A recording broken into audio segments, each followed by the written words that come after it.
ജനങ്ങളെ കൊണ്ട് നിറഞ്ഞോ സെക്രട്ടേറിയറ്റ് പരിസരം?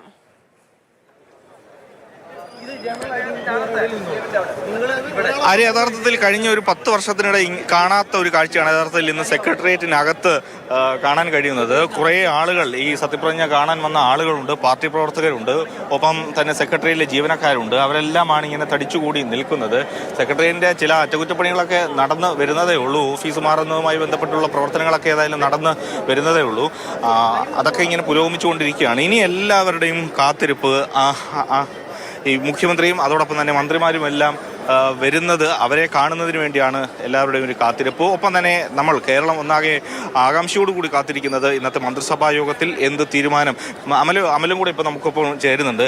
എന്ത് വിസ്മയങ്ങൾ ഈ മന്ത്രിസഭാ യോഗത്തിൽ ഉണ്ടാവും? എന്താണ് പ്രതീക്ഷിക്കേണ്ടത്? കേരളം മന്ത്രിസഭാ യോഗത്തിൽ വിസ്മയങ്ങൾ ഉണ്ടാകേണ്ടതുണ്ട്. കാരണം മന്ത്രിസഭാ യോഗത്തിൽ എടുക്കേണ്ട തീരുമാനങ്ങൾ വി.ഡി. സതീശൻ തന്നെ പറഞ്ഞിരുന്നത് പലപ്പോഴായി UDF-ന്റെ സർക്കാർ അധികാരത്തിൽ വന്നാൽ ആദ്യ ക്യാബിനറ്റിൽ ഞങ്ങൾ ചില തീരുമാനങ്ങൾ പ്രഖ്യാപിക്കുമെന്ന് പറഞ്ഞ് ഒരു ലിസ്റ്റ് ഓഫ് തീരുമാനങ്ങൾ പറഞ്ഞിട്ടുണ്ട്. അതിൽ ആശാവർക്കർമാരുടെ ഓണറേറിയം വർദ്ധിപ്പിക്കുന്ന തീരുമാനം ആദ്യ ക്യാബിനറ്റിൽ ഉണ്ടാകുമെന്ന് പറഞ്ഞു. അതോടൊപ്പം തന്നെ ഇന്ദിരാ ഗ്യാരണ്ടിയുമായി ബന്ധപ്പെട്ടിട്ടുള്ള മഹിളാ മോർച്ചക്കാർ ക്യാബിനറ്റ് അധികാരത്തിൽ കയറുന്നതിന് മുൻപ് തന്നെ സൗജന്യ യാത്ര വേണമെന്ന് പറഞ്ഞ് KSRTC-യിൽ കയറി ബഹളം വെച്ചാണ്. അപ്പോൾ ആ തീരുമാനമൊക്കെ ഉണ്ടാകും. ഇന്ദിരാ ഗ്യാരണ്ടി സംബന്ധിച്ചിട്ടുള്ള പ്രഖ്യാപനങ്ങൾ, 5 പ്രഖ്യാപനങ്ങൾ ഈ തെരഞ്ഞെടുപ്പിൽ വലിയ വിജയത്തിന്, UDF-ന്റെ വലിയ വിജയത്തിൽ ഒരു കാരണം ഈ പറയുന്ന ഇന്ദിരാ ഗ്യാരണ്ടി തന്നെയാണ്. ഉമ്മൻചാണ്ടിയുടെ പേരിലുള്ള ഇൻഷുറൻസ് പദ്ധതി, അതോടൊപ്പം തന്നെ KSRTC ബസ്സിലെ സൗജന്യ യാത്ര, വിദ്യാർത്ഥികൾക്കുള്ള സ്കോളർഷിപ്പ് അടക്കമുള്ള കാര്യങ്ങളുണ്ട്. അപ്പോൾ അതൊക്കെ പ്രഖ്യാപിക്കുമോ ആദ്യ ക്യാബിനറ്റിൽ? അത് സംബന്ധിച്ച് തീരുമാനങ്ങൾ എന്തെല്ലാം പറയും എന്നുള്ളത് ഒരു കാര്യം തന്നെയാണ്. അതോടൊപ്പം ഈ സാമ്പത്തിക പ്രതിസന്ധി മറികടക്കാനുള്ള ഒരു വിഷൻ അവതരിപ്പിക്കപ്പെടും എന്നുള്ളതാണ് പ്രതീക്ഷിക്കുന്നത്. അപ്പോൾ ആദ്യ ക്യാബിനറ്റിന് ആകാംക്ഷയോട് കൂടി തന്നെയാണ് നോക്കിക്കാണുന്നത്. എന്തായാലും ഇവിടെ ഇങ്ങനെ നിന്ന് ഈ ക്യാബിനറ്റിന് മുന്നോടിയായി ലൈവ് ചെയ്യുക എന്നൊക്കെ പറഞ്ഞാൽ 10 വർഷം മുമ്പുള്ള കാര്യമായിരുന്നു. അതിനുശേഷമാണ് ഇങ്ങനെ ആളുമാരവും, ഒരു ക്യാബിനറ്റ് നടക്കുമ്പോൾ ഇങ്ങനെ ആളുമാരവും ഒന്നും ഇവിടെ കാണാറില്ല. ഞാൻ നേരത്തെ കാഴ്ച മറന്നുപോയി. അതായത് അവിടെ 1-ാം നമ്പർ മുഖ്യമന്ത്രിയുടെ കറുത്ത കളറുള്ള വാഹനം ആദ്യം, 2ാമത് K. രാജന്റെ വാഹനം, 3ാമത് റോഷിയുടെ വാഹനം, കൃഷ്ണൻകുട്ടിയുടെ വാഹനം. ഈ വാഹനം ഇവിടെ നിരന്ന് ബാക്കി വാഹനങ്ങൾ ഇങ്ങനെ താഴെ, മന്ത്രിവാഹനങ്ങൾ ഇവിടെ, മാധ്യമപ്രവർത്തകരുടെ വാഹനം എത്തിയിട്ടുണ്ടെങ്കിൽ അവിടെ എവിടെയെങ്കിലും പാർക്ക് ചെയ്യാം.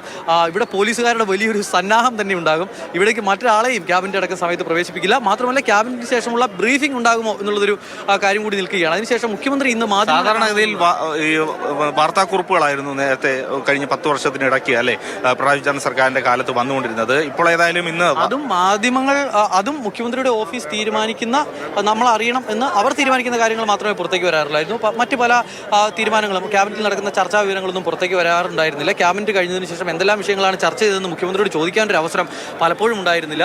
അപ്പോൾ അതിനൊക്കെ ഒരു മാറ്റം ഉണ്ടാകും എന്നുള്ളതാണ് പ്രതീക്ഷിക്കുന്നത്. സെക്രട്ടേറിയറ്റിനുള്ളിലേക്ക് മാധ്യമപ്രവർത്തകരെ പ്രവേശിപ്പിക്കുമോ, ഇപ്പോൾ ഉള്ള ഈ ഒരു നിയന്ത്രണങ്ങളൊക്കെ പിൻവലിക്കുമോ എന്ന് കഴിഞ്ഞ ദിവസം ചോദിച്ചപ്പോൾ സെക്രട്ടേറിയറ്റിലേക്ക് മാധ്യമങ്ങൾക്കുള്ള പ്രവേശനത്തെ വിലക്കിയതിനെതിരെ രംഗത്ത് വന്നിട്ടുള്ള ആളാണ് ഞാൻ. അപ്പോൾ ആ കാര്യങ്ങളൊക്കെ ആലോചിച്ച് തീരുമാനിക്കുമെന്നാണ് പറഞ്ഞത്. എന്തായാലും അതിനൊക്കെ ഒരു മാറ്റം ഉണ്ടാകുമെന്ന് പ്രതീക്ഷിക്കാം. ഏതായാലും ഇനി സുപ്രധാനമായിട്ടുള്ള ഒരുപാട് തീരുമാനങ്ങൾ ക്യാബിനറ്റിൽ എന്തൊക്കെ ഉയർന്നു വരുന്നു, ഒപ്പം തന്നെ വാർത്താ സമ്മേളനത്തിൽ കുറേ കാര്യങ്ങൾ പ്രതീക്ഷിക്കുന്നുണ്ട്. അതിനെല്ലാമാണ് ഇനി മറുപടി ലഭിക്കേണ്ടത്. ഏതായാലും സെക്രട്ടേറിയറ്റിനകം ആകെ ഒരു ആഘോഷ മൂഡിലേക്ക് ഏതായാലും എത്തിക്കഴിഞ്ഞിരിക്കുന്നു. ഇനി ആ വരവിന് വേണ്ടിയാണ് നമ്മളെല്ലാവരും കാത്തിരിക്കുന്നത്. മുഖ്യമന്ത്രിയും മന്ത്രിമാരും കുടുംബാംഗങ്ങളുമെല്ലാം ഒന്നിച്ച് ഈ സെക്രട്ടേറിയറ്റിൻ്റെ ഈ വളപ്പിലേക്ക് വരും. അതിനുവേണ്ടുന്ന ക്രമീകരണങ്ങളെല്ലാം പോലീസിൻ്റെ ഭാഗത്തു നിന്ന് പുരോഗമിച്ചു കൊണ്ടേയിരിക്കുന്നു. ഒപ്പം ഇനി ക്യാബിനറ്റ് ചേർന്ന ശേഷമുള്ള വാർത്താ സമ്മേളനമാണ് എല്ലാവരുടെയും ആകാംക്ഷ.